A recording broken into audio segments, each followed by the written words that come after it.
Hey everyone, welcome back. Got a battle report here. Doing this time it's a battle report and kind of review of Warlords of Erehwon. We had a three-way battle between my Barbarians, buddy's Halflings, and another friend's Goblins. We were doing 500 points each, and the scenario was the Rogue Beast. We kind of picked this one as this was the best one to for a three-way to conversion to a three-way battle. The missions are normally set up for one opponent versus the other, so this was the easiest one. Top of one, the like I mentioned, it wasn't a clean conversion, so we kind of had to, we played on a standard board and set up three deployment areas. So the point is, there's this rogue beast running around, and we want to go kill it, take its heart, and run off. Obviously, the other people don't want you to do that, so um, the idea being I was running my Skaven as Barbarians. They don't have a Ratmen faction yet, so maybe next time I'll probably do them as Goblins. But the idea being is we summoned a Great Horned Rat, Vermin Lord, and he's run amok. The thing went wrong, and now he's running around, and we're trying to kill it and reclaim its heart for power. Other people want it for whatever reason. Halflings are going to bake it in a stew, and goblins are goblins, so they'll figure it out. The Our opponents, he's up here, so he starts. He started a little bit further away, just so we can be the same distance amongst us. The idea being he's a little further away, so but he doesn't have the direct conflict of having an opponent directly next to him or as close. So the how it goes is everybody does their moves, so the halflings are coming on, and then the beast he kind of just meanders around until he sees somebody, and then they charge. So he's scattered eye started shambling up this way. Skaven coming in. So this time, so this was a leader on a chariot. They didn't. The barbarians don't have. The wolves were a little too tough for rats, so I'm just running them as I guess they call them the brats, which are just kids or young, something of that nature. They have throwing rocks, so I got my packmaster with a pistol and ranged weapon to represent that. Um, and my buddy, he's the halflings are a coalition of mouseling models, and as he builds up his halfling force, top of two. Yeah, so one thing I found interesting in this game, like how he's painted them up and everything, but so you get your characters. In this case, he has a wizard, and then you kind of hire him a little entourage. Um, so that's a bit different. So if you're used to playing Conflict 47 or Bolt Action, it's like an LT where you can hire them, and they have a little bit more options, more fantasy style options. Yeah, Packmaster running up, just doing his thing, not foreshadowing at all. And the wave of goblins. So they were testing out the bolt thrower, see how that worked. So some archer goblins, some stabby goblins, and then the wolf riders and stuff are just not showing up because who wants to? I mean, these things are nasty. Why do you want to go fight that? So they get the first pull, and that thing just beelines straight to my guys and just murders a bunch and sends them running. Running these guys as a or berserkers. Um, so that's one thing I noticed in the mission. If it's within 15 inches or whatever its movement of it charges to you. So that's if you throw out a sacrificial unit, you'll pull the beast towards you pretty quick. Three, yeah. So I thought I was feeling good. Thought I was going to be able to get one dice in the barbarians in or berserkers in to kill him, but no. First pull on turn three, he comes out. The rings represent wounds, and yeah, here's the image. I was real happy. I was like, oh man, he came in, smoked him, killed four of my guys. But all right, I got two left. No one's near me. You see the archers up here. Halflings are over here. They're man top of three. I'm got this. And then I realized how the game works. So when you're rolling your dice, it's it's like golf. So you want to get under the number. Um, so a high defense means, so I like a defense 9 means you need a 9 or less on a D10 um, to pass. So yeah, so so we rolled that. I took the picture. I should have gotten a cue from my opponents because they're like, why are you tipping them over taking a picture?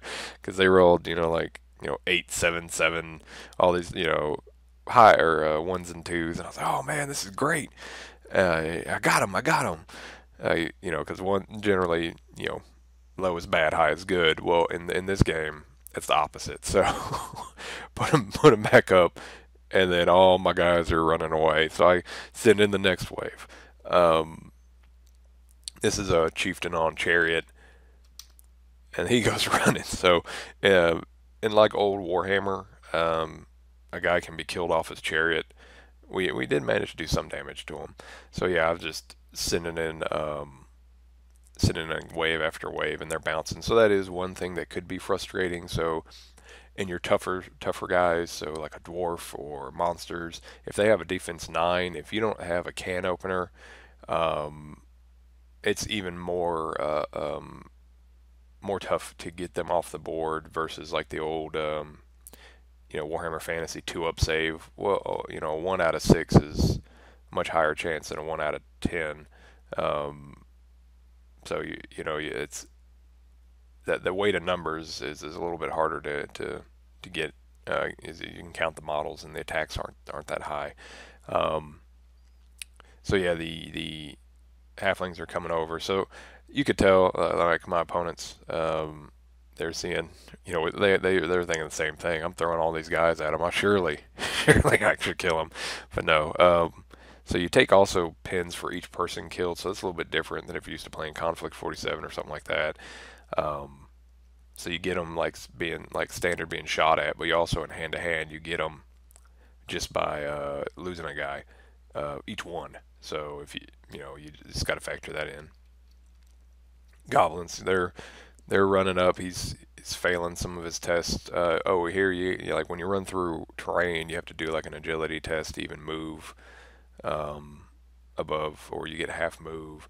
And then in the game, there's also a thing called sprint, which is 3 times your move. So infantry, even your basic infantry, can actually move pretty fast. You'll end up with a pin, so it's similar to the bolt action mechanic with pins in Conflict 47, but you can just basically do, most units can do a triple move and risk getting a pin. So top of 4. Um, so yeah, my last squad of undamaged guys, I send them in. He's only got 3 wounds, so I'm going, okay, we only need 1. Got the mouselings coming to assist the halflings. And like I mentioned, the triple move. So they came on and shot all the way up here in one go. So yeah, things are fast. So even though you're thinking, basic trooper moves 5, and then it goes up from there. I think dwarfs are slow; they only move 4. But even at the triple move, if you're willing to take that risk of a pin, um, you can cover a good bit of distance. So I send these guys in, lose a couple, get my pin, and then but manage to drag him down for real this time and reclaim the heart. So we're happy. We at least finally killed the beast after losing my whole army. Um, and then yeah, you ever feel like the whole world's against you guys? Um, so yeah, they're coming to claim the prize. Just another shot of that. So goblins are coming in, um, mouselings and the halflings and all that. So they charge in, and this is one of the issues. Well, we can chat on the game. So yeah, I lost 5 guys or something out of that. So they stacked them some pins. I broke and ran. So the game we'll show here. So we did this. We did 2 scenarios. This is if I ran off and kept the heart. So they broke me. I had the heart, ran off. This is if they held on to the heart, because we got the mission was not exactly clear on what happens if you lose, if you're carrying something and you break. So we just played it out each way because it was pretty quick. Um, and yeah, here's each one, and then the game ends after that. So the conclusion ended up being, it feels like the Halflings should have won. I mean, they were holding it at the end. They broke my unit, ran them off. Rules wise, it doesn't mention you drop the heart or whatever you're carrying when you break.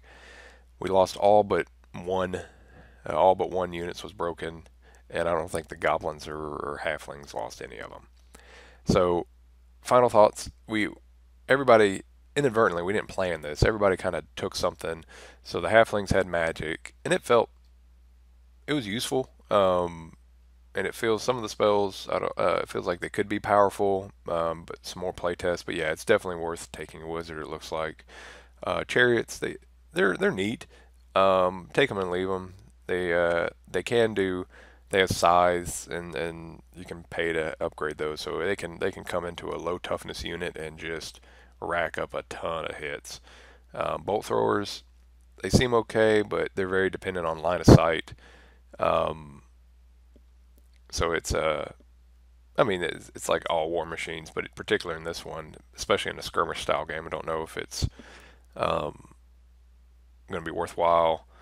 The units, like I was talking on earlier, they can move very fast, even if they're on foot, and especially when mounted.